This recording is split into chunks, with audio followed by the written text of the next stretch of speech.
Bapak. Tolong jangan ada di kami orang lagi, Pak. Dia tulang punggung aja. Jumlah tersangka kasus kematian Prada Luki Namo bertambah menjadi 20 prajurit. Satu diantaranya merupakan seorang perwira TNI.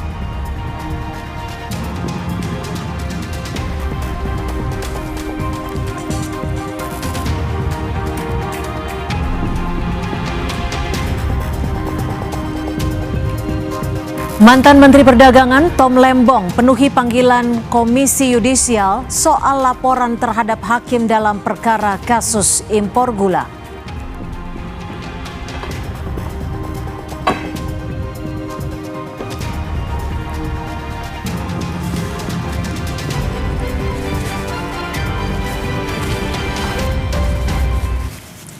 Dijadwalkan pemeriksaan besok, pengacara Roy Suryo ajukan penundaan ke Polda Metro Jaya.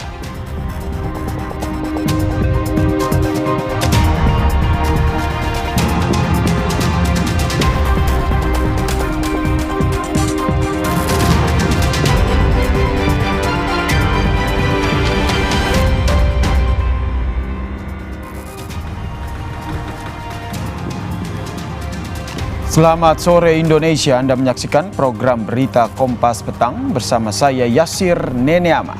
Dan saya Cynthia Rompas, hanya di Kompas TV Independen Terpercaya. Kita awali informasi pertama dari Semarang, Saudara. Kecelakaan truk pengangkut alat berat terjadi di Gombal Lama, Kota Semarang. Truk oleng dan menimpa rumah. Diduga truk mengalami remblong. Kecelakaan truk membuat muatan alat berat jenis drill rig menimpa rumah warga di Jalan Gombal Lama, Kota Semarang, Jawa Tengah. Truk meluncur di turunan Gombal Lama lalu oleng ke kanan hingga muatan alat berat jatuh ke bagian kiri. Pecahan muatan itu menimpa salah satu kamar milik warga. Di tepi jalan dekat rumah terlihat ada tiang listrik, di mana tiang internet serta pohon tumbang.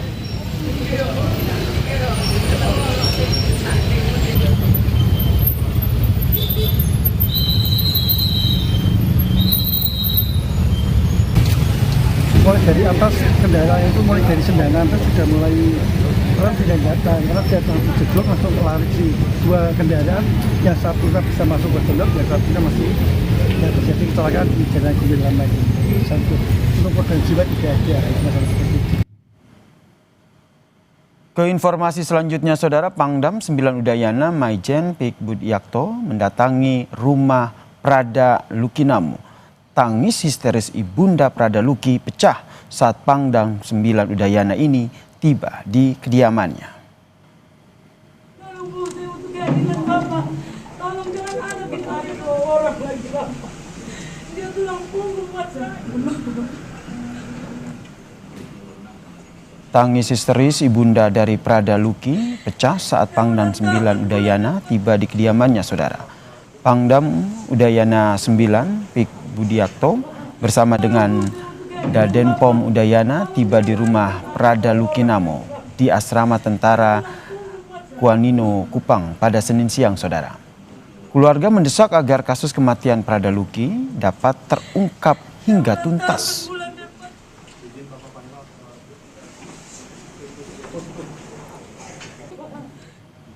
Berdasarkan penyelidikan dari tim investigasi, jumlah tersangka kasus kematian Prada Luki Namo kini bertambah menjadi 20 anggota TNI. Satu diantaranya merupakan seorang perwira TNI. Atas kasus dugaan penganiayaan yang menewaskan Prada Luki, TNI akan memproses kasus ini secara transparan dan mengedepankan keadilan bagi Prada Luki Namo.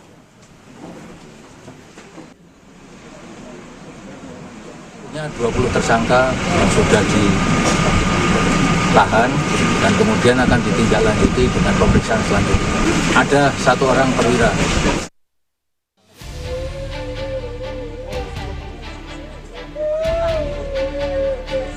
Prada Luki Sepril Saputra Namo yang baru 2 bulan bertugas sebagai prajurit TNI Angkatan Darat meninggal dunia pada 6 Agustus 2025 lalu. Prada Luki diduga tewas akibat dianiaya seniornya di asrama Batalion Nagekeo, Nusa Tenggara Timur. Meski sempat mendapatkan perawatan medis selama 4 hari di RSUD Air Ramo, nyawa Prada Luki tidak terselamatkan. Ibunda Prada Luki, Sepriana Paulina Mirpe, meminta kasus kematian anaknya dapat segera terungkap. Seprina menegaskan berdasarkan informasi yang ia dapatkan, pelaku penganiayaan terhadap anaknya lebih dari 4 orang. Saya pengen kejelasan dari perkembangan kasus ini secepatnya. Dan saya ingin semua pelaku dihukum. Saya ingin secepatnya saya mendengar kejelasan dari perkembangan kasus ini. Saya itu kan tidak tahu. Saya baca itu yang nama-nama itu sekitar 20 orang. Tetapi pelaku itu lebih dari 4 orang. Lebih banyak. Sementara itu, Novilda Luciana Hetini Nanamo, kakak Prada Luki, mengaku menemukan kejanggalan atas kematian adiknya. Menurut Novilda, berdasarkan informasi awal yang diterima keluarga, penyebab kematian Prada Luki akibat terjatuh dari bukit. Namun keluarga meragukan hal tersebut ketika melihat tubuh Prada Luki yang penuh dengan luka. Keterangan meninggalnya itu kemarin bilangnya itu jatuh kalau dari suratnya itu bilangnya jatuh dari bukit.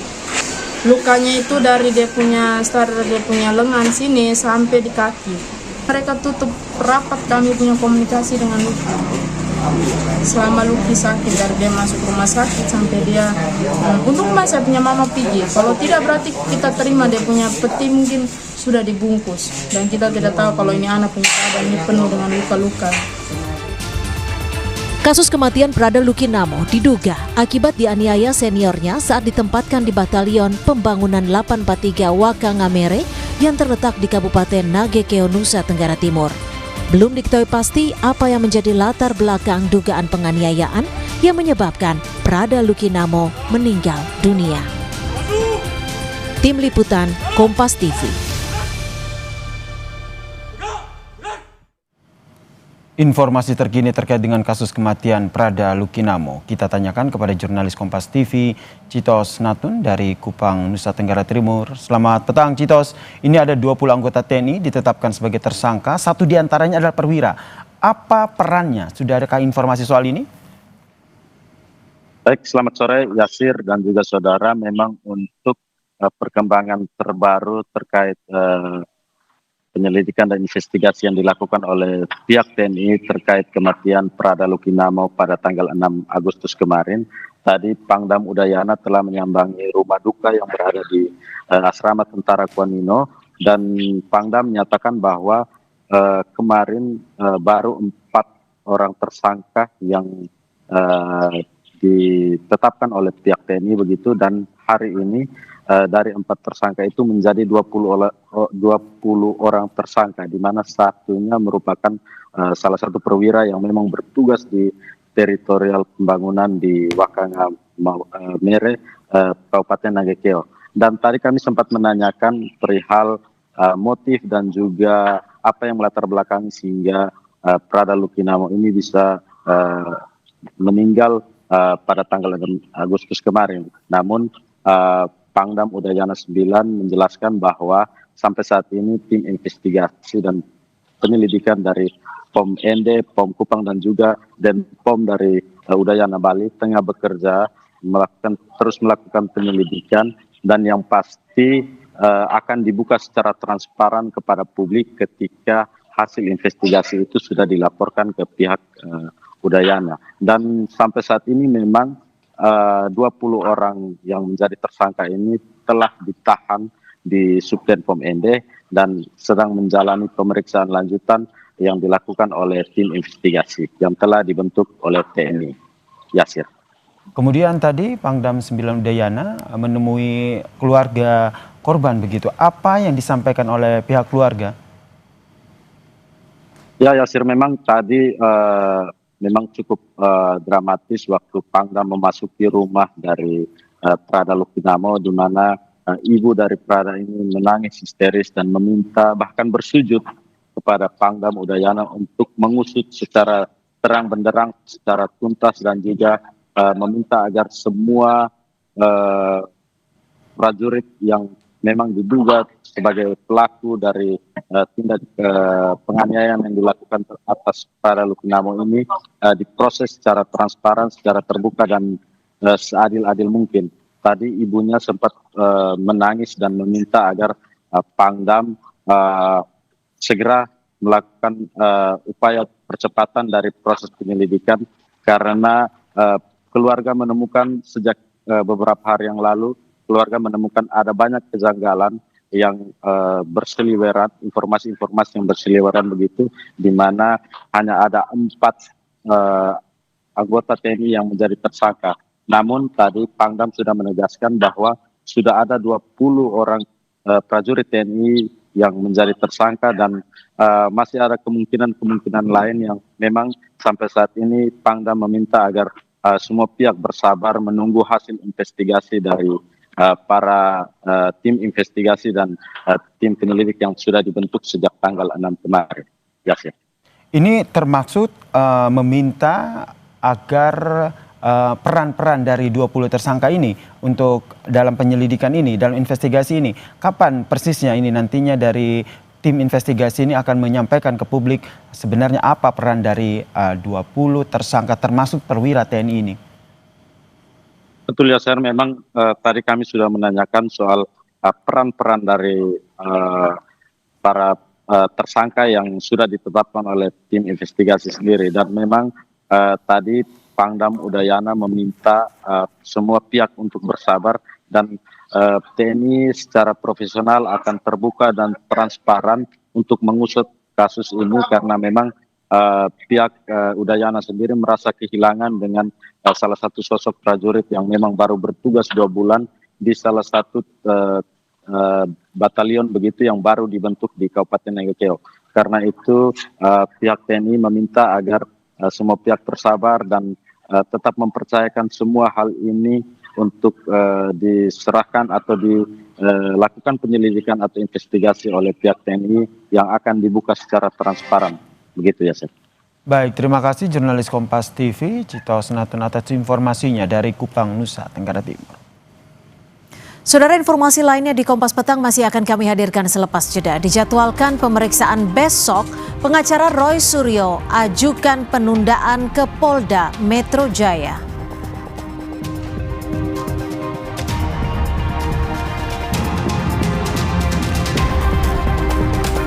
Kami juga menyoroti soal mantan Menteri Perdagangan Tom Lembong yang penuhi panggilan KY soal laporan terhadap hakim dalam perkara kasus impor gula.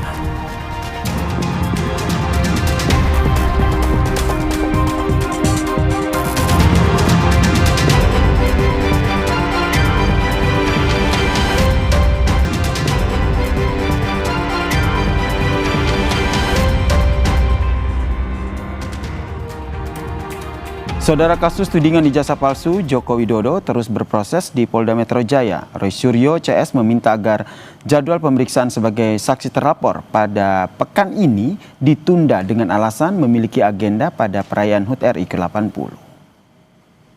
Sedianya saudara Roy Suryo diperiksa terkait dengan kasus tudingan ijazah palsu Presiden 7 Joko Widodo pada hari Selasa 12 Agustus 2025. Namun melalui pengacaranya, Roy Suryo meminta menjadwalkan ulang pemeriksaannya dengan alasan sudah memiliki agenda perayaan HUT RI ke-80. Kasus tudingan ijazah palsu Joko Widodo yang ditangani Polda Metro Jaya sudah naik ke tahap penyidikan, saudara. Namun hingga saat ini belum ada penetapan tersangka. Ini lagi mau reschedule semua. Assalamualaikum warahmatullahi wabarakatuh. Klien kami atas nama Roy Suryo Noto Diprojo sebagai saksi terlapor juga sudah menerima surat panggilan polisi dan akan diperiksa hari Selasa 12 Agustus 2025. Belum bisa dipenuhi klien kami karena klien kami pada jadwal-jadwal yang berkenaan yang saya sebutkan tadi ya, ada Senin, Selasa, Rabu, Kamis yang menjelang 17 Agustus 2025 ini sudah teragendakan berbagai agenda jelang perayaan 17 Agustus 2025. Saudara, desakan terus muncul untuk segera mengeksekusi Sylvester Matutina dalam perkara fitnah terhadap Wakil Presiden ke-10 dan ke-12 RI Yusuf Kala. Di sisi lain, Projo justru meminta agar Sylvester diberikan amnesti oleh Presiden Prabowo.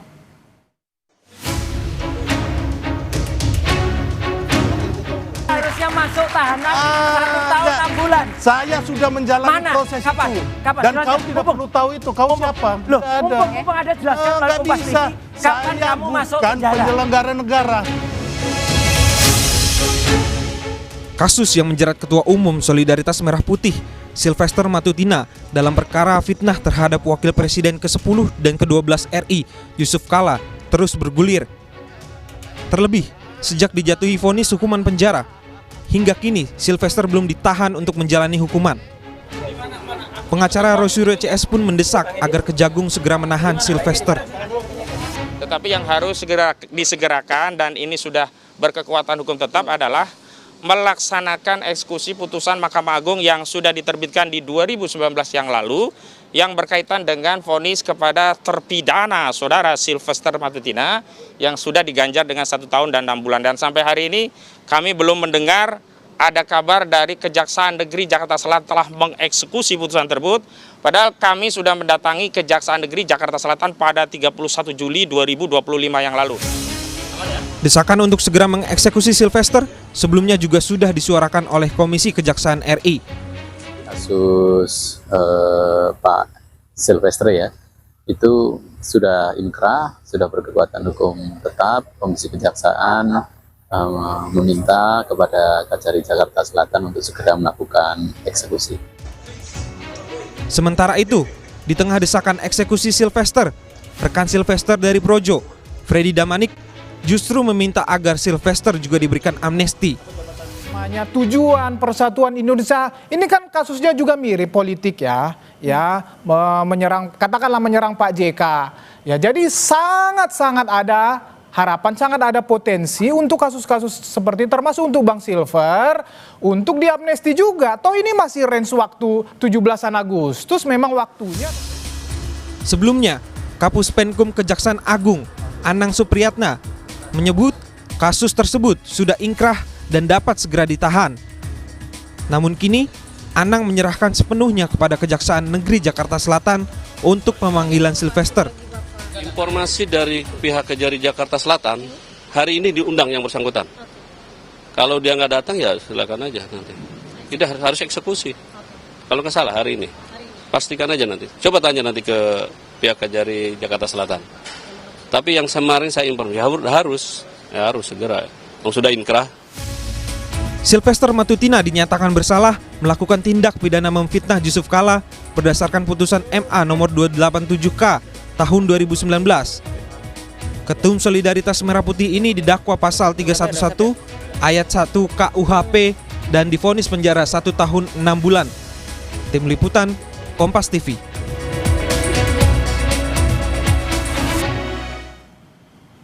Lalu bagaimana jalannya proses penyidikan kasus tudingan ijazah palsu Joko Widodo? Kita tanyakan kepada jurnalis Kompas TV, sudah ada Jihan Jufri di Polda Metro Jaya. Jihan, selain Roy Suryo, siapa lagi yang meminta penjadwalan ulang dan kapan sebenarnya Polda akan mengumumkan tersangka soal kasus yang sudah naik ke penyidikan ini? Jihan. Ya, Cynthia dan juga saudara, memang masih terkait kasus ijazah Joko Widodo begitu ya. Kalau ditanya begitu ya, siapa saja selain Roy Suryo, pastinya yang seharusnya diperiksa hari ini yakni YouTuber Sunarto dan juga jurnalis Arief Nugroho. Memang informasinya bahwa mulai dari hari ini yakni hari Senin hingga hari Kamis mendatang ini seharusnya ada 9 orang yang diperiksa begitu ya, 9 orang terlapor. Salah satu diantaranya adalah Roy Suryo dan yang seharusnya diperiksa hari ini yakni Sunarto dan juga Arief Nugroho. Namun memang tadi kami dapati sekitar pukul 11 siang kuasa hukum Roy Suryo CS yakni Ahmad Hozinuddin ini tiba di pukul 11 membawa surat pengajuan, yakni surat pengajuan itu berisikan agar supaya permintaan begitu agar supaya pemeriksaan terhadap 9 orang yang terlapor ini ditunda. Memang tadi disampaikan oleh Ahmad Hozinuddin bahwa alasannya adalah karena jelang HUT RI ini memang dari para terlapor sudah memiliki agenda-agenda jelang HUT Republik Indonesia. Namun memang ada sedikit perbedaan.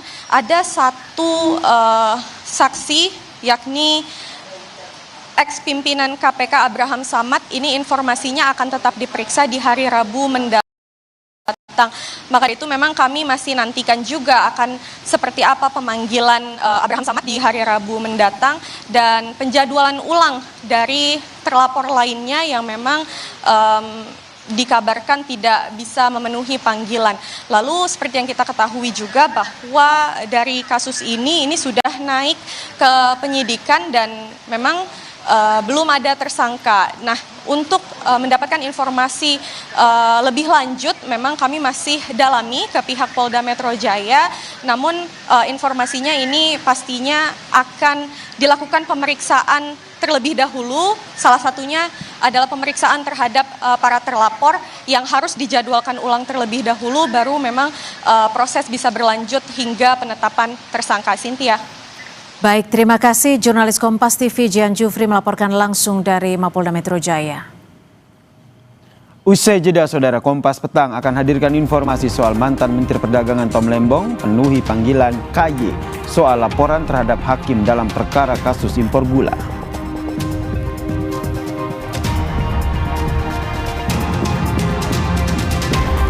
Lainnya di Kompas Petang, warga Gaza yang tewas akibat serangan Israel naik mencapai 61.430 orang.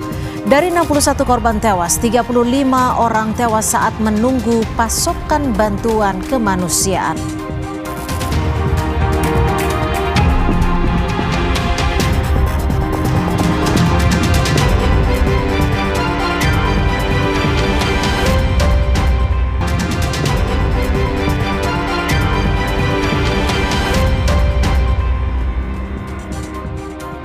Terima kasih Anda masih menyaksikan Kompas Petang, Saudara. Presiden Prabowo Subianto menerima Presiden Peru Dina Boluarte di Istana Merdeka Jakarta pada Senin pagi. Kedatangan Presiden Dina Boluarte disambut langsung Presiden Prabowo di halaman istana. Kedatangan Presiden Peru ini, Saudara, sekaligus memperingati 50 tahun hubungan diplomatik Indonesia dan Peru. Kedua negara sepakat meningkatkan kerjasama dalam pemberantasan narkotika dan pemberantasan perdagangan ilegal. Selain itu, kedua negara juga sepakat memperkuat bidang perdagangan, perikanan, dan juga pertahanan.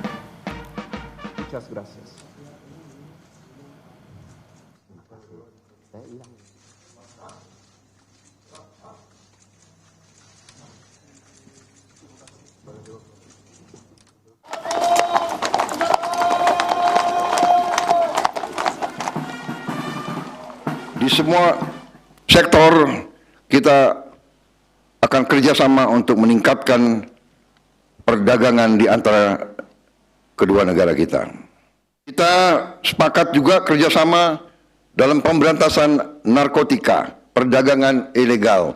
Ini yang sangat membahayakan kedua negara kita.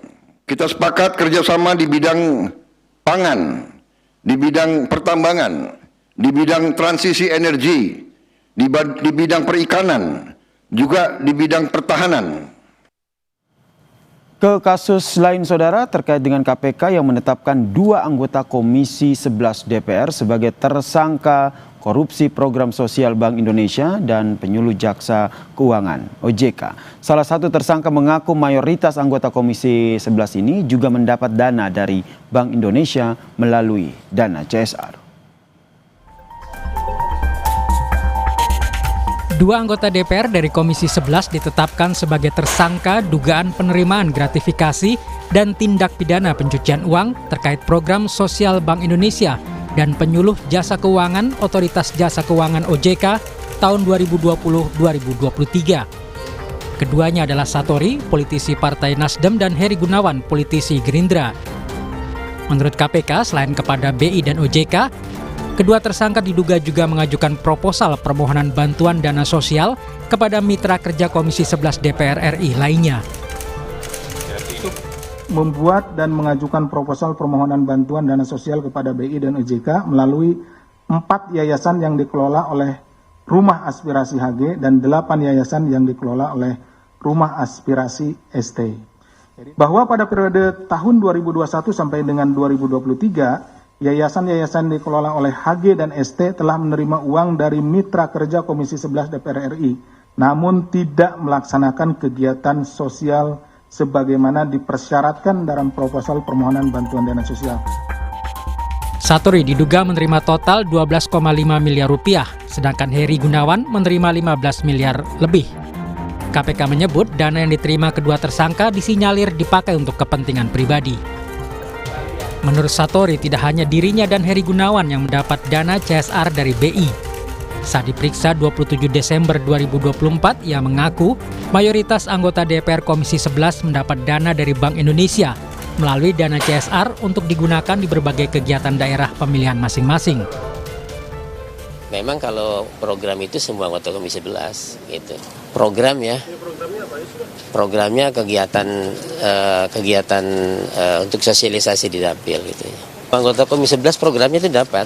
Artinya bukan kita aja. Berapa itu, Pak?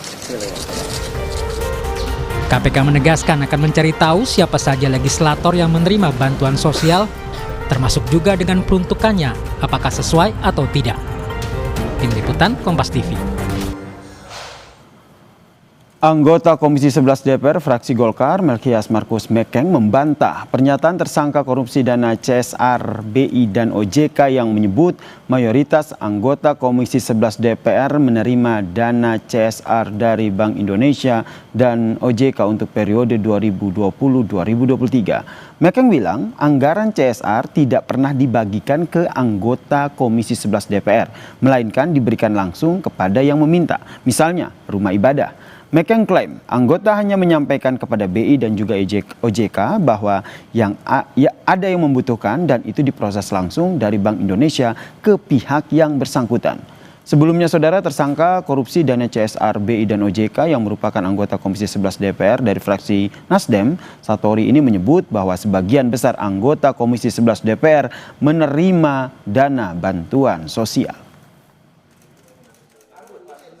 Jadi anggaran CSR itu tidak dibagikan ke anggota, itu dibagikan langsung kepada yang minta, misalnya rumah ibadah, gereja, masjid, atau UMKM.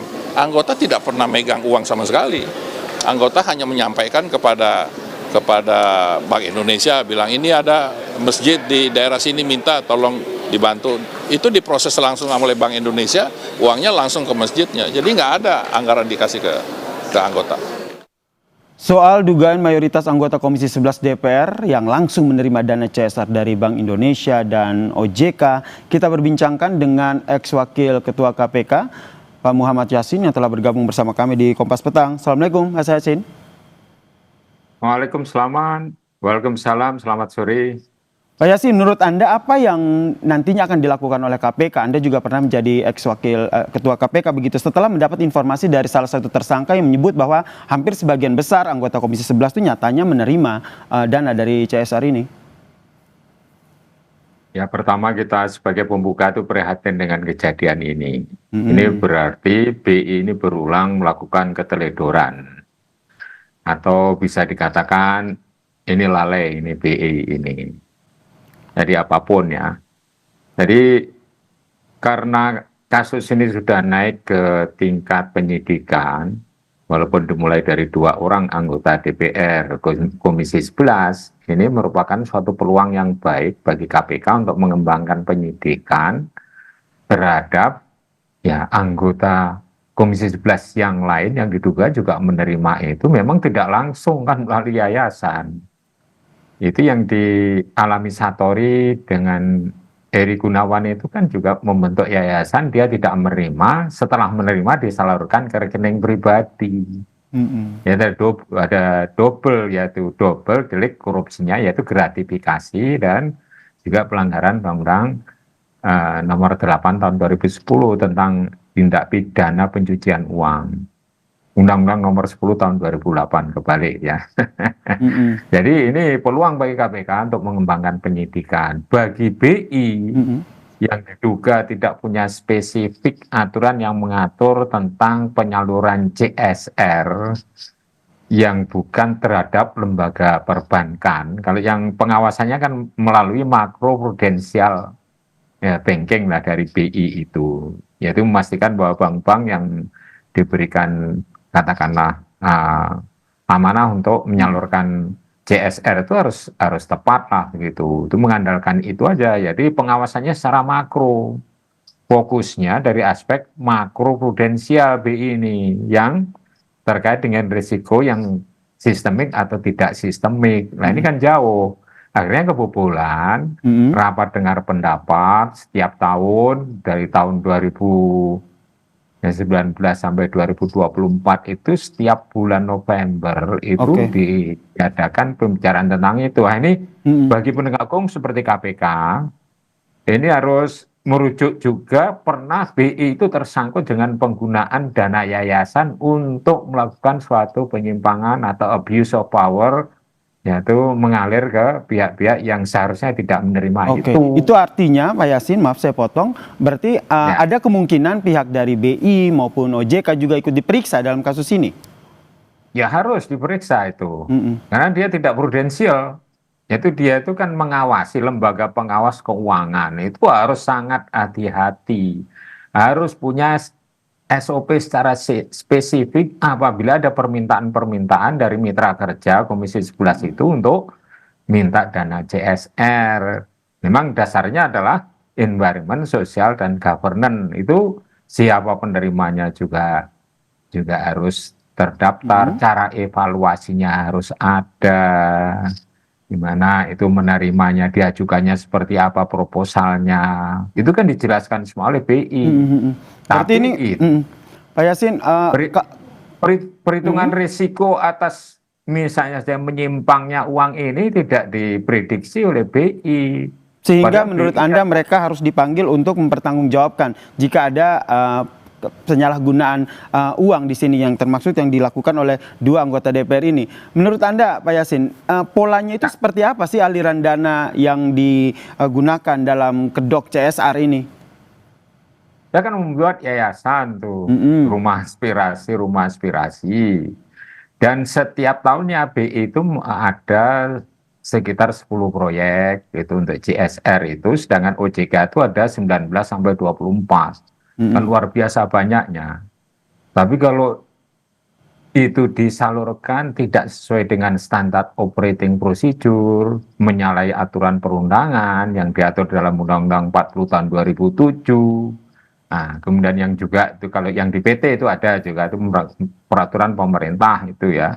Itu nomor 47 tahun 2012 itu ya. Saya kira BI kan lembaga negara, harus lebih hati-hati memikirkan risiko atas pengeluaran dana itu untuk CSR ini dan disalurkan ke mitra kerja. Jelas tuh konflik of interest itu. Jadi ada dugaan konflik of interest di sini Pak Yasin. Tadi disebut bahwa sebagian besar anggota Komisi 11 ini terlibat. Apakah Anda juga menilai bahwa KPK juga harus bergerak gitu, berani memanggil semuanya untuk ditanyain terkait dengan dana ini? Singkat saja. Ya, saya kira betul itu. Jadi pihak BI, pengambil kebijakan tertinggi kan Gubernur BI dan Dewan Gubernur BI itu untuk memutuskan CRS itu mengalir ke mitra kerja kita atau tidak. Nyatanya kan yayasan-yayasan itu adalah milik dari individu Komisi 11 yang merupakan mitra kerjanya. Itu harus dipetakan risikonya juga.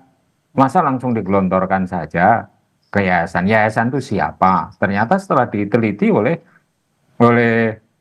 KPK itu kan disalurkan ke rekening pribadi dari oknum yang sekarang sudah status tersangka Saturi dengan Heri Gunawan itu untuk kepentingan pribadi, untuk bangun rumah, bangun showroom, untuk beri kendaraan, dan lain sebagainya. Itu kan luar biasa. Itu jadi kelalaian BI dan OJK. Kelalaian BI dan juga OJK ya. Jadi kita nantikan ya seperti apa ya Pak Yasin, apakah nanti KPK juga ikut memanggil BI dan OJK untuk terkait dengan kasus korupsi CSR di BI dan OJK ini ya. Terima kasih Pak Muhammad Yasin, ex-wakil Ketua KPK telah bergabung bersama kami di Kompas Petang. Salam sehat. Ya, terima kasih. Salam sehat. Kita ke sorotan lainnya, saudara, terkait dengan warga Gaza yang tewas akibat serangan Israel meningkat menjadi 61.430 orang. Dalam 24 jam terakhir, operasi militer Israel di jalur Gaza telah mengakibatkan 61 warga Gaza tewas dan juga ada 363 warga terluka.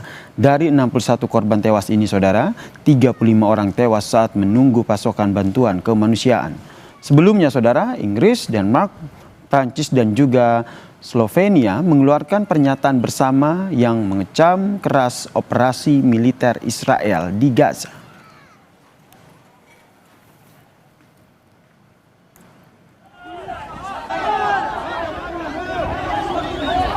Sejumlah warga Gaza dilaporkan tewas saat mengakses bantuan pangan di lokasi distribusi wilayah Zikim, Gaza Utara.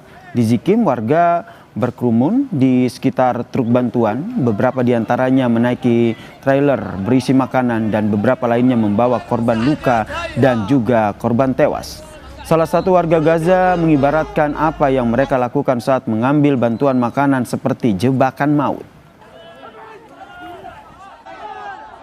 على المعاناة اللي الناس بتعملها هذه وبالنسبة للناس اللي تيجي تاخذ أكل للأسف هذا مصيدة هذه ما لهاش علاقة بأي شيء اسمه مساعدات أو زي ما الناس بيسموه مساعدات هذه موت اللي بيخد جوا هنا بيطلع من موت الجوع لموت إنه هو يروح شبعان لعياله على أمل إنه هو يروح شبعان لعياله للأسف بيخد جوا بخاطر أول شيء برصاص ثاني شيء بخاطر بالناس اللي بتضغط عليه وثالث شيء بخاطر بأنه هو ممكن ينفس تحت أي مقطورة من هذول المقاطير اللي محملين الأشياء.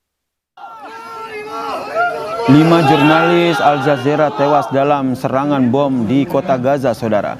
5 jurnalis terbunuh saat Israel menyerang tenda yang mereka tempati di luar kompleks rumah sakit Al-Shifa, kota Gaza.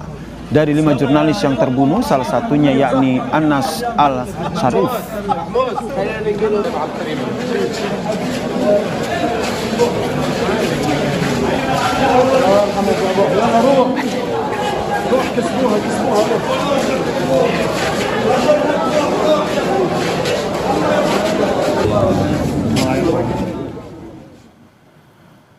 Perdana Menteri Australia Anthony Albanese menyatakan Australia akan mengakui kedaulatan dan kemerdekaan Palestina. Pernyataan ini dikeluarkan menyusul desakan dari berbagai pihak untuk mengakui negara Palestina di tengah penderitaan dan kelaparan warga Gaza. Secara resmi, pengakuan terhadap Palestina akan diresmikan di Majelis Umum Perserikatan Bangsa-Bangsa pada bulan September. Pengakuan ini didasarkan pada komitmen yang diterima Australia dari otoritas Palestina mencakup tidak adanya peran Hamas dalam pemerintahan Palestina. Today I can confirm that at the 80th session of the United Nations General Assembly in September, Australia will recognise the state of Palestine. Australia will recognise the right of the Palestinian people to a state of their own, predicated on the commitments Australia has received from the Palestinian Authority. We will work with the international community to make this right a reality. Jumlah negara yang akan memberikan pengakuan pada Palestina terus bertambah. Prancis, Inggris, Kanada, Australia, dan juga Selandia Baru akan menyampaikannya di sidang Majelis Umum Perserikatan Bangsa-Bangsa yang akan digelar pada September 2025. Status kenegaraan Palestina kian mendapat pengakuan dari banyak negara. Per 10 April 2025, saudara, sudah ada 148 negara yang mengakui Palestina. Indonesia mengakui kemerdekaan Palestina pada 15 November 1988. Pengakuan ini dilakukan setelah Dewan Nasional Palestina mendeklarasikan kemerdekaan Palestina di Aljazair. Usai jeda, saudara, Kompas Petang akan hadir dengan informasi mantan Menteri Perdagangan Tom Lembong penuhi panggilan KY soal laporan terhadap hakim dalam perkara kasus impor gula.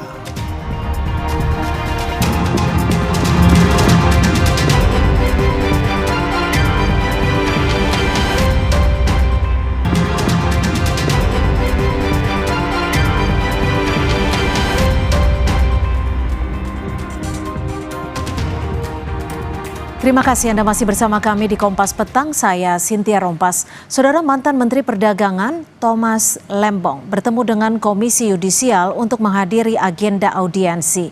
Hal ini menindaklanjuti laporan terhadap Majelis Hakim yang menangani kasus impor gula di Pengadilan Negeri Tipikor Jakarta. Usai pertemuan tertutup, Komisi Yudisial menjelaskan akan menindaklanjuti laporan Tom Lembong soal indikasi pelanggaran hakim yang memberikan vonis terhadap Tom. Ketua Komisi Yudisial mengatakan menaruh perhatian pada kasus Thomas Trikasi Lembong karena sudah menjadi perhatian publik. Selain itu, kasus Tom Lembong baru pertama ada pemberian abolisi dari Presiden sehingga Komisi Yudisial akan menindaklanjutinya laporan sesuai dengan kewenangan KY.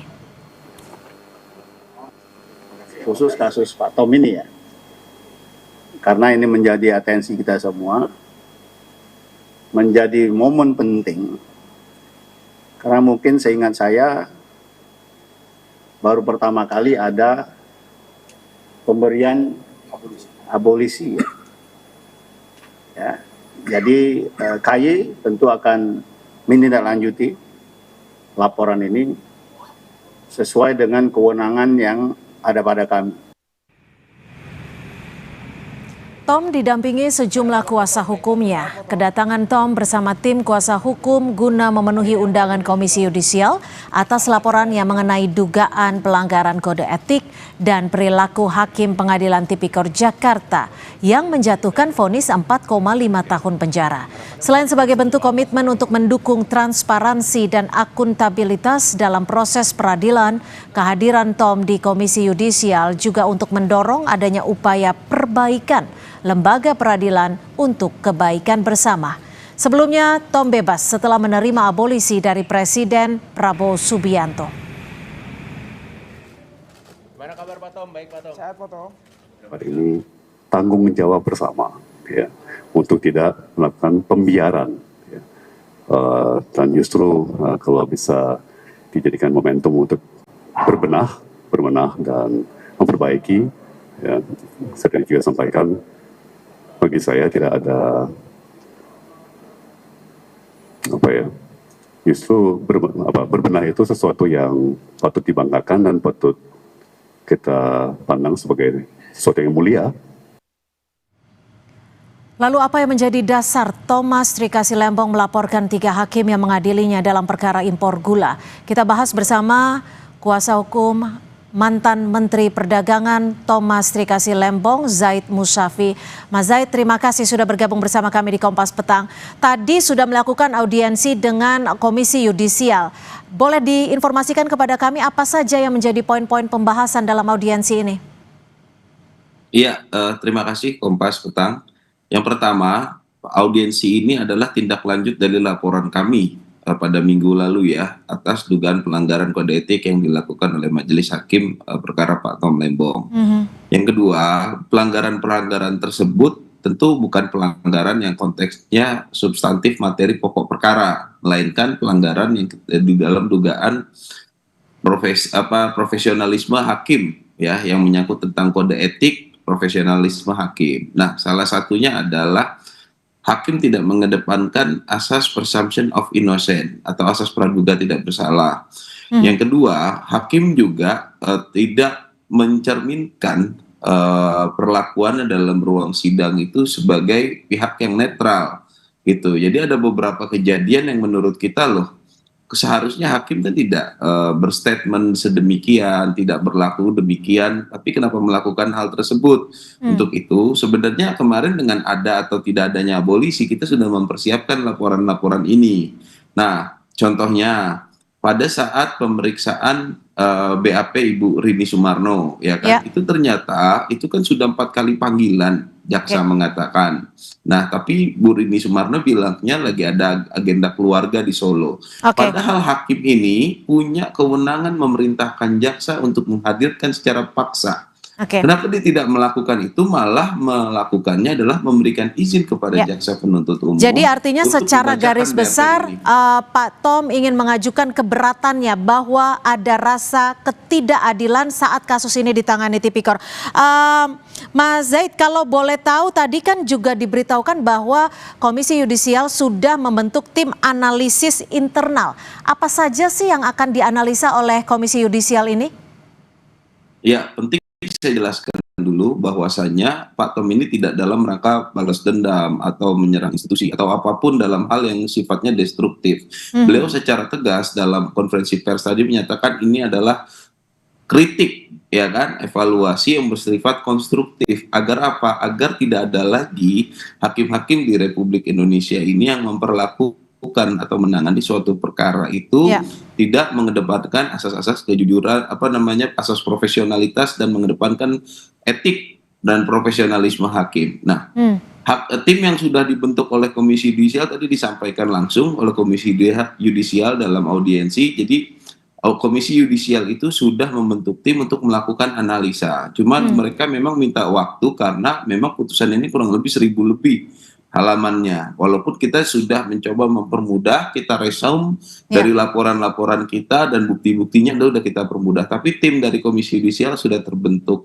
Nanti apakah ini masuk dalam ranah pelanggaran kode etik dan kehormatan hakim, ataukah ini masuk ke dalam ranah teknis yuridis, nanti asli tim analisanya yang akan melakukan analisa terhadap laporan kami. Tetapi setelah ini langkahnya adalah Pak Tom akan dimintai keterangan dulu atas laporan yang sudah Pak Tom buat ini.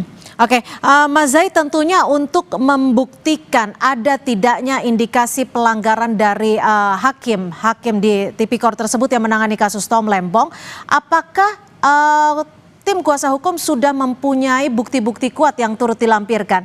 Dan apakah dasar ataupun motivasi dari pelaporan ini termasuk soal saksi penting yang tidak dihadirkan di pengadilan? Salah satunya.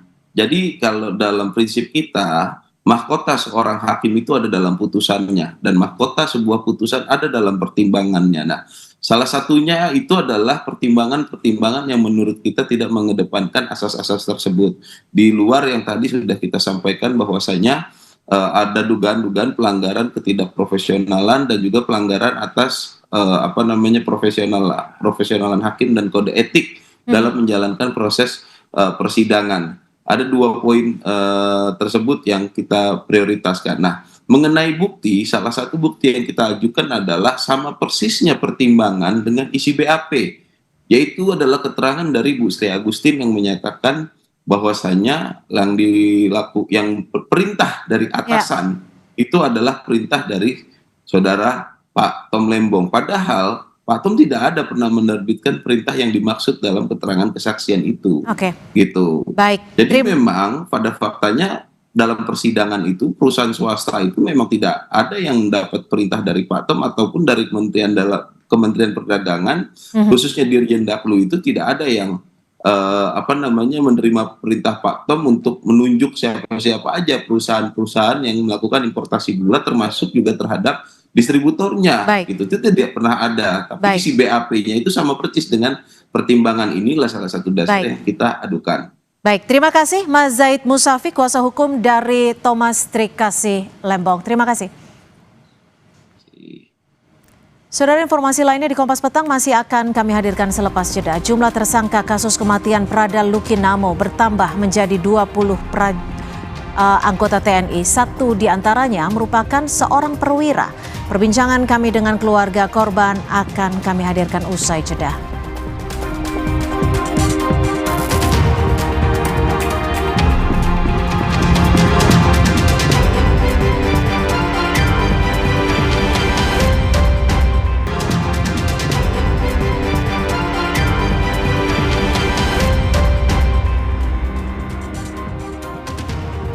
Pangdam 9 Udayana Maijen Pik Budiakto mendatangi rumah Prada Luki Namo, saudara. Tangis histeris ibunda Prada Luki pecah saat Pangdam 9 Udayana tiba di kediamannya. Tolong Bu, saya untuk keadilan Bapak. Tolong jangan ada kita ada 2 orang lagi Bapak. Dia tulang punggung buat saya.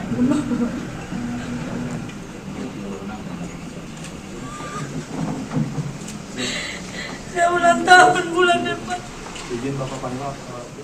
Tangis histeris Ibunda Prada Luki pecah saat Pangdam 9 Udayana tiba di kediamannya, saudara.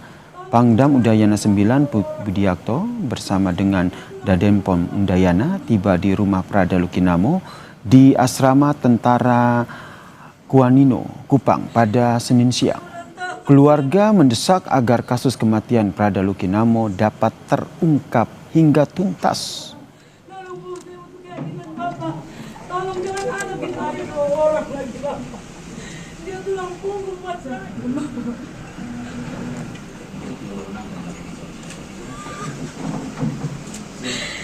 Saya ulang tahun bulan depan. Izin Bapak Panglima.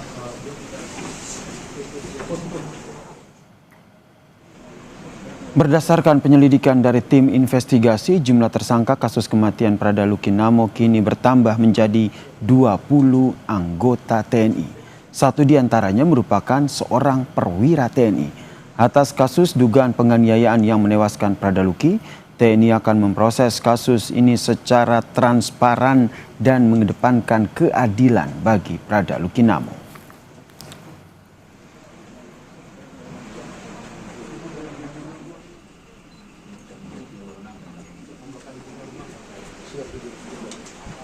Ada 20 tersangka yang sudah ditahan dan kemudian akan ditindaklanjuti dengan pemeriksaan selanjutnya.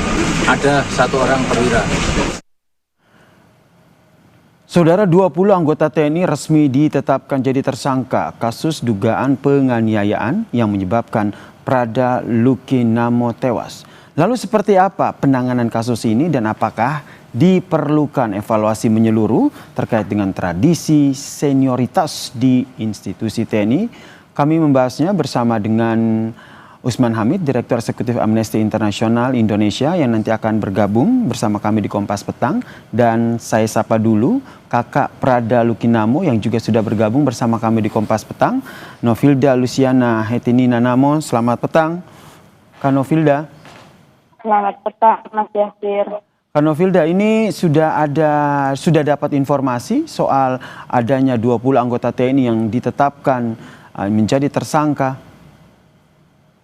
Nah, tadi kami sudah dapat info langsung dari Bapak Pangdam juga mengenai 20 tersangka itu, 20 ya pelaku itu. Berarti sudah dapat informasi itu ya? Iya, sudah. Ini jadi 20 tersangka ini sebelumnya kan Mama juga sempat bilang kan tidak percaya kalau hanya 4 orang pelakunya. Ini 20 ini sudah sesuai dengan dugaan dari keluarga bahwa memang banyak sekali begitu anggota yang ikut terlibat dalam kasus ini. Iya, benar Mas. Dia lebih dari 4 orang. Berarti sudah sesuai dengan dugaan begitu ya? Tersangkanya lebih dari 20 anggota TNI ini ya? Ya Mas. Ini kan kalau 20 anggota ini dari Kak Novilda sendiri sempat tahu mungkin siapa saja orangnya? Yang menurut pengakuan almarhum adik saya itu dia sempat menyebutkan bamaknya. Namanya itu Andre McLaury. Itu saja yang kami tahu. Kalau yang lainnya kami sudah tahu. Itu siapa? Temannya atau sesama anggota di Kompi atau apa posisinya? Kalau Andre McLaury itu dia punya bintara masaknya. Dia punya senior. Ini Anton McLaury ini adalah salah satu nama yang disebutkan atau diceritakan, begitu ya? Iya Mas, Andre McLaury. Oke. Jadi Anda menduga dari 20 anggota TNI ini, Kak Novilda, Andre itu salah satunya begitu ya? Iya. Ini juga bergabung bersama kami di Kompas Petang, Mas Usman Hanif, Direktur Eksekutif dari Amnesty International Indonesia. Mas Usman, ini ada 20 anggota TNI yang ditetapkan jadi tersangka. Apakah menurut Anda penanganan kasus ini sudah cukup responsif atau harus lebih cepat lagi, termasuk mengungkap peran dari 20 anggota ini? Ya, pertama saya ingin menyampaikan bela sungkawa untuk keluarga Prada Luki dan saya sangat terkejut mendengar berita ini dan saya sangat berharap bahwa penegak hukum segera memproses hukum kasus kematian Prada Luki ini agar keluarga bisa mendapatkan keadilan. Saya kira kasus penganiayaan atau bahkan penyiksaan hingga mengakibatkan kematian yang dialami oleh Prada Luki bukanlah kasus yang pertama kali terjadi. Telah berkali-kali terjadi, termasuk di lingkungan militer. Dan ini harus menjadi perhatian serius di kalangan pimpinan militer terkait dengan adanya budaya perlakuan kekerasan terhadap junior. Kita tahu Prada Luki berpangkat prajurit 2, salah satu pangkat yang paling rendah dalam hierarki militer ini. Dan seharusnya peristiwa penganiayaan ini, peristiwa penyiksaan ini tidak terjadi kalau saja ada pengawasan yang cukup di lingkungan internal militer. Karena itu saya kira proses hukum terhadap para pelakunya harus dilakukan secara transparan. Dan para pelakunya harus mendapatkan hukuman yang benar-benar setimpal dengan perbuatannya. Jangan sampai seperti kasus di dalam mahkamah militer di Medan yang belum lama ini justru mengecewakan keluarga korban karena peristiwa pembunuhan dengan penembakan justru hanya dihukum secara ringan. Saya berharap kasus Prada Luki ini benar-benar bisa berujung dengan keadilan yang hakiki bagi keluarga korban. Dan harapannya keadilan dapat terungkap dari kasus ini. Ini 20 anggota TNI, jumlah yang bisa dikatakan banyak sekali begitu. Jadi menurut Anda 20 anggota yang terlibat, yang sudah ditetapkan jadi tersangka, ini menandakan bahwa ada kelalaian dalam pengawasan di institusi ini? Pertama, jelas ada kelalaian. Yang kedua, saya menduga ada budaya kekerasan yang terus terpelihara karena tidak adanya penghukuman terhadap setiap kali ada peristiwa kekerasan dalam bentuk penyiksaan atau penganiayaan terhadap seorang junior. Saya kira ini masalah struktural di lingkungan militer yang belum juga pernah bisa dibenahi karena beberapa sebab. Salah satu sebabnya, selain tidak adanya penghukuman terhadap para pelaku selama ini, juga karena proses hukum terhadap setiap kali ada pembunuhan, penyiksaan, atau tindakan kejahatan lainnya hanya diproses melalui proses peradilan militer. Dan seringkali proses peradilan militer itu tidak berjalan secara terbuka, tidak berjalan secara leluasa, terutama bagi keluarga korban. Dalam kasus vonis di mahkamah militer di Medan saja, keberatan keluarga korban disikapi dengan cara yang berlebihan, diusir, dikeluarkan, bahkan dikabarkan mendapatkan kekerasan. Nah, hal semacam ini juga pernah terjadi terhadap warga sipil. Pendeta Yeremia Zanambani di Papua dianiaya, disiksa sampai akhirnya mati, juga mendapatkan hukuman yang sangat ringan. Jadi saya kira TNI seharusnya menjadi tempat yang aman bagi setiap prajurit karena mereka ingin mengorbankan jiwa raganya demi negara. Nyatanya tidak menjadi tempat yang aman ya untuk Prada Luki Namo begitu yang menjadi korban tewas akibat penganiayaan ini. Saya ke Kanovilda. Kanovilda, dengan adanya 20 orang yang sudah ditetapkan sebagai tersangka, harapan dari keluarga penanganan kasus ini akan seperti apa kelanjutannya? Ya, kalau dari kami berharap diusut secara tuntas, secara terang-terangan seperti kata Bapak Pangdam tadi, Bapak Pangdam akan kawal dan akan kasih hukuman yang setimpal. Nah, kami keluarga juga akan mengawal proses hukum untuk para pelaku yang sudah ditetapkan menjadi tersangka. Jangan sampai ke depannya itu dibalik lagi, dilindungi lagi. Karena kita tidak tahu Mas Mei juga kita berhubungan dengan institusi yang besar juga.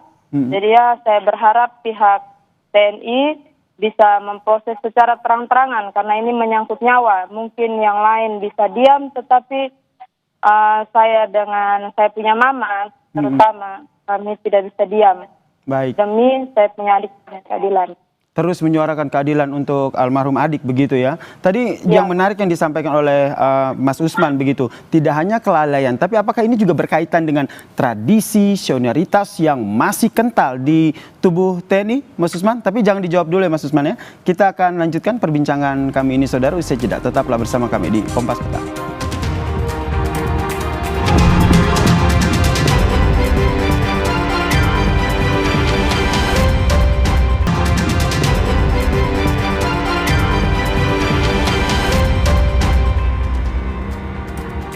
Masih bergabung bersama saya Mas Usman Hamid dan juga Kak Novilda Luciana, kakak dari almarhum Prada Luki. Saya sebelum menjawab tadi Mas Usman, saya ke Mbak Novi dulu. Mbak Novi, ini kan ada 20 tersangka begitu yang ditetapkan sebagai dari 20 anggota TNI ditetapkan sebagai tersangka. Semasa hidupnya adik pernah tidak cerita soal bagaimana kondisinya di Kompi, kemudian termasuk hubungannya dengan sesama anggotanya, baik dengan senior maupun dengan bosnya? Pernah Mas, dia pernah cerita saya. Dia awal datang sampai di Nagekeo itu, injak tanah Nagekeo, dia bilang mereka punya danyon itu baik. Dia punya danyon itu baik sekali, perhatikan mereka. Jadi saya bilang baik sudah Luki. Terus dia cerita juga mereka kalau buat salah pastikan seniornya tuh ya tahu saja Thomas namanya senior ya pasti akan makan puji sedikit. Makan puji itu maksudnya bagaya. Ketunjuk dia bilang oh senior. Jadi sering menceritakan ya bagaimana kondisi di Kompi, termaksud bagaimana interaksinya dengan senior begitu ya. Tadi seperti kata Kak Novilda, makan puji begitu. Saya ingin selalu mendapatkan pengakuan. Ini nyambung dengan pertanyaan saya sebelumnya ke Mas Usman begitu. Berarti memang tradisi senioritas ini masih kental di tubuh TNI? Masih sangat kental, dan ini di mana-mana, di kepolisian, bahkan di lembaga-lembaga pendidikan sipil. Nah, budaya senioritas, junioritas ini sebenarnya adalah budaya feodal, budaya yang mengharuskan orang yang lebih muda, orang yang pangkatnya lebih rendah, menghormati orang yang lebih tua, orang yang lebih tinggi pangkatnya, secara buta. Dengan kata lain, tidak ada pendasarannya. Di dalam lingkungan militer, memang bisa diberikan semacam pelatihan pendidikan dasar yang bersifat fisik, bahkan penghukuman yang bersifat fisik. Tetapi itu pun harus proporsional. Tetapi pendidikan fisik semacam itu di militer pun tidak membenarkan tindakan-tindakan penganiayaan semacam ini. Apalagi ini bukan lagi penyiksaan biasa. Ini pengeroyokan. Ini bukan penganiayaan biasa, tapi penganiayaan biasa, tapi pengeroyokan dengan cara-cara penyiksaan. Bahkan ada atasannya, ada orang yang berpangkat lebih tinggi dari Prada Luki yang artinya mengetahui, bahkan bisa jadi terlibat di dalam penyiksaan terhadap Prada Luki. Jadi Anda menduga salah satu perwira TNI yang masuk dalam 20 tersangka ini bisa dikatakan sebagai pelakunya? Keamanan, keselamatan, baru menempuh pendidikan dari segala bentuk perlakuan sewenang-wenang semacam. Baik, Mas Usman, berarti Anda menduga ini ada 20 anggota TNI yang menjadi tersangka, salah satunya adalah perwira ini, bisa jadi ia menjadi salah satu otak ataupun yang memimpin penganiayaan ini?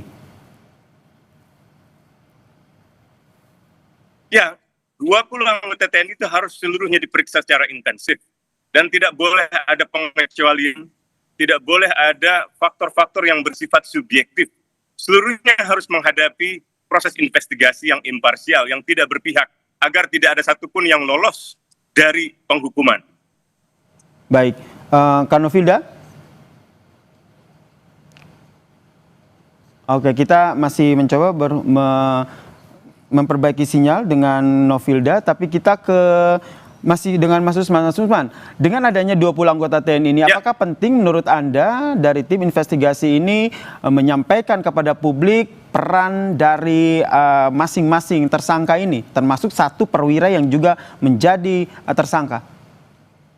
Perlu sekali sebagai bentuk keterbukaan dari proses pengusutan ini, sehingga orang tidak mereka-reka apa yang sesungguhnya terjadi. Yang kedua juga supaya tidak ada usaha untuk menghilangkan bukti, tidak ada usaha untuk melakukan semacam penghalangan terhadap proses hukum yang sekarang ini sedang berjalan. Dan sebaiknya proses penyelidikan internal militer itu dilakukan bersama dengan lembaga eksternal, setidaknya lembaga seperti Komnas HAM misalnya, untuk memastikan bahwa proses hukum ini berjalan dengan cara-cara yang objektif, untuk memastikan bahwa hasil akhir dari proses pengusutan ini benar-benar memberikan keadilan pada keluarga Prada Luki. Kemudian pembinaan prajurit ini apakah juga perlu dievaluasi?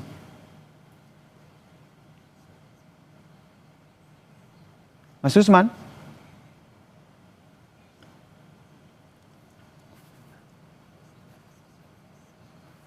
Mas Usman? Ya, saya kira perlu dievaluasi keseluruhan pembinaan.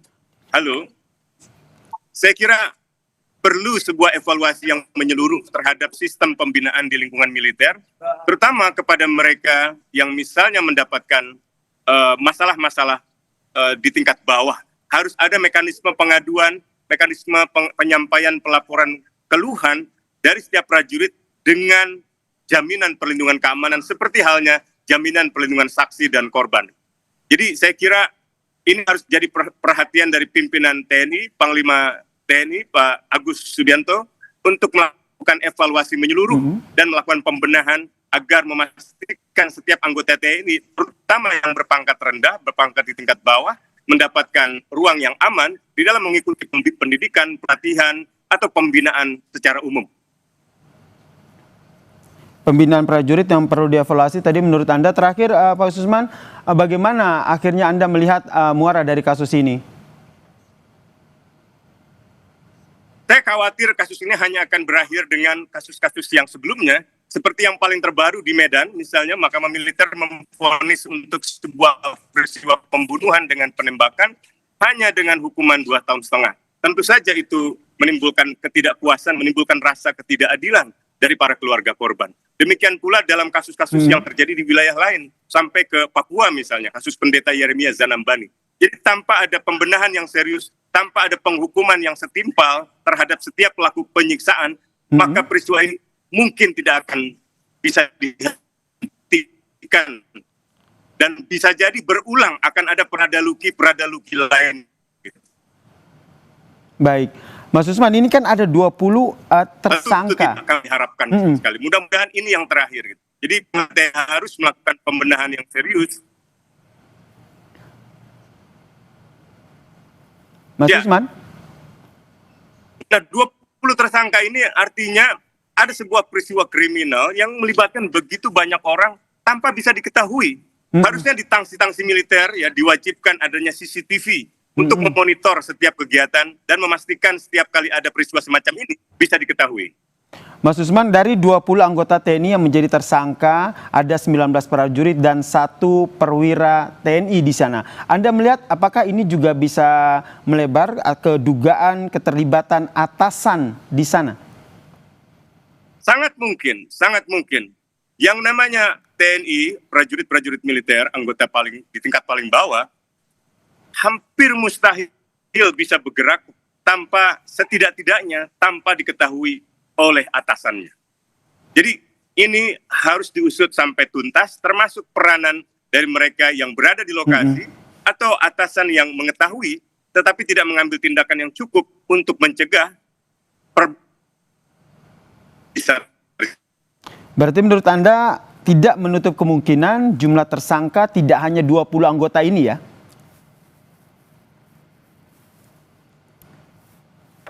Iya, betul sekali.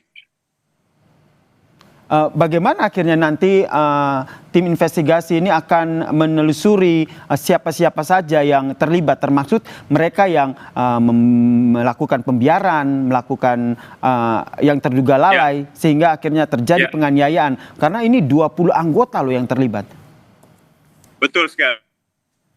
Nah, pertama memang kalau dilihat sebagai sebuah kejahatan pidana bisa diperiksa berdasarkan pasal menyuruh lakukan atau misalnya ikut serta melakukan atau membujuk melakukan dan seterusnya. Yang kedua, kalau ini mau diletakkan dalam lensa hak asasi manusia, maka harus ada pemeriksaan berdasarkan jenjang struktur komando atau jenjang man responsibility atau tanggung jawab komando. Tanggung jawab komando itu bisa dilihat dari pertama, kalau ada atasan yang memerintahkan, itu harus mendapatkan hukuman pidana yang lebih berat bahkan. Yang kedua, kalau ada atasan yang mengetahui, tapi tidak mengambil tindakan pencegahan. Yang ketiga, ada atasan yang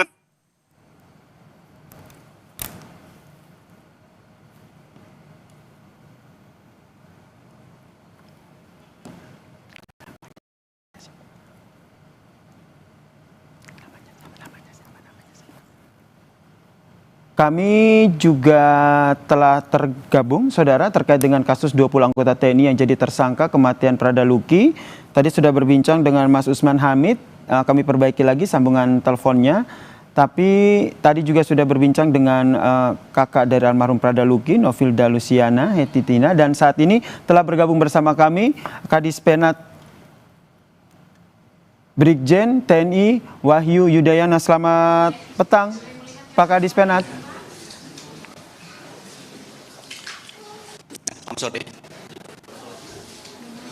Pak Kadis Penat. Ya, silakan. Dengan Yasir Nenek Ahmad di sini, Pak Kadis Penat. Pertama ingin konfirmasi, betul ya sudah ada 20 anggota TNI yang jadi tersangka kematian Prada Luki. Pertanyaannya, satu perwira dari 20 tersangka ini apa perannya? Baik, seperti yang sudah saya sampaikan kepada rekan-rekan media, bahwa yang awal itu sudah ada 4 tersangka yang sudah ditahan dan dilaksanakan pemeriksaan sebagai tersangka untuk yang bersangkutan. Lalu ada sekitar 16 personil yang diperiksa lanjutan, dan pada hari ini 16 personil ini juga sudah ditetapkan sebagai tersangka. Sehingga sekarang 16 personil ini bergabung dengan 4 personil yang sudah lebih dulu dinyatakan sebagai tersangka untuk dilanjutkan pemeriksaan kepada yang bersangkutan sebagai tersangka, termasuk yang ditanyakan tadi, apa keterlibatannya. Nanti saat pemeriksaan sebagai tersangka itu akan diketahui masing-masing peran dan keterlibatannya apa, porsinya apa yang dilaksanakan tiap-tiap personil itu. Ya, nanti akan kita sampaikan hasil pemeriksaan untuk orang per orang masing-masing dari para tersangka ini. Demikian. Baik, tapi bisa diinformasikankah satu perwira ini pangkatnya apa dan apakah dia juga memiliki peran, memberikan pengaruh ataupun mengarahkan? Karena kalau kita lihat ini 19 prajurit berarti kan yang ikut terlibat dalam penganiayaan ini. Baik. Seperti yang saya sampaikan bahwa setiap orang tentu punya peran dan porsi. Untuk perwira di organisasi kita, TNI Angkatan Darat itu setiap unit satuan tentu ada penanggung jawab, ada komandan. Ya, pada leveling tertentu, regu, plafon, kompi. Dan tentu nanti akan diketahui saat pemeriksaan sudah selesai, perannya apakah berkaitan dengan pengawasan pengendalian, ataukah berkaitan dengan kegiatan perizinan, ataukah berkaitan dengan hal-hal yang lain. Ya, sekali lagi itu masih dalam proses pemeriksaan yang nantinya akan bisa diketahui peran dan porsi masing-masingnya. Masih didalami terkait dengan peran masing-masing tersangka ini. Apakah ada kemungkinan adanya tersangka lain ataupun anggota TNI lain yang terlibat? Semua tidak menutup kemungkinan. Artinya nanti pemeriksaan lanjutan itu akan dilaksanakan untuk para tersangka ini. Apakah nanti akan mengembang kepada informasi baru, nanti mengembang kepada peran yang semakin jelas orang per orang, atau bahkan mengembang kepada personil yang lainnya. Itu semua sekali lagi saya sampaikan tidak menutup kemungkinan. Tapi sekali lagi itu nanti akan saya dapatkan dari hasil pemeriksaan para tersangka yang sudah disampaikan tadi ya. Baik, terakhir singkat saja, peran dari masing-masing tersangka ini nanti akan disampaikan juga ke publik? Ya, pasti. Saya sudah sampaikan ke teman-teman media, TNI Angkatan Darat akan melaksanakan proses pemeriksaan secara transparan sebagai wujud atau bentuk pertanggungjawaban kepada para personil ini, ya, dan nanti itu dapat diketahui oleh publik. Kita nanti ada tahapan untuk gelar perkara, pelimpahan, masuk proses persidangan, semua bisa diketahui oleh publik. Ya. Termasuk menyampaikan latar belakang dari penganiayaan yang dilakukan ini ya, Pak Wahyu ya? Ya, semua nanti termasuk apa yang menjadi sebab, ya, itu juga pasti akan bisa diketahui dari hasil pemeriksaan nanti. Baik, terima kasih Kadis Penat, Brigjen TNI Wahyu Yudayana telah bergabung bersama kami di Kompas Petang, dan tadi sebelumnya ada Direktur Eksekutif Amnesty International Indonesia Usman Hamid telah bergabung juga bersama kami di Kompas Petang. Salam sehat semuanya. Dan saudara, usai jeda, Kompas Petang masih akan kembali dengan informasi penting dan menarik lainnya. Di antaranya ini terkait dengan warga dibantu petugas damkar mengevakuasi sapi yang terjatuh masuk ke lubang sepiteng di Kabupaten Situbondo, Jawa Timur.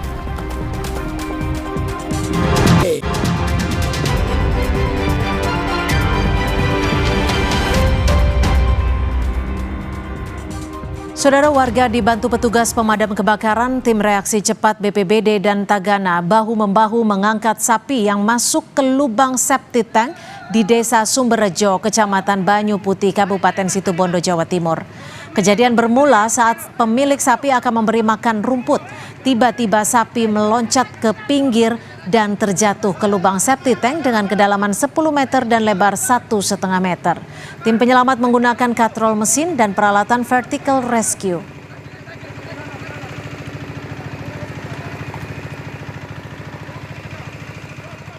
Terima kasih Anda telah menyaksikan Kompas Petang di Kompas TV Independen Terpercaya. Saya Yasir Neneama. Dan saya Cynthia Rompas. Selamat sore, sampai jumpa.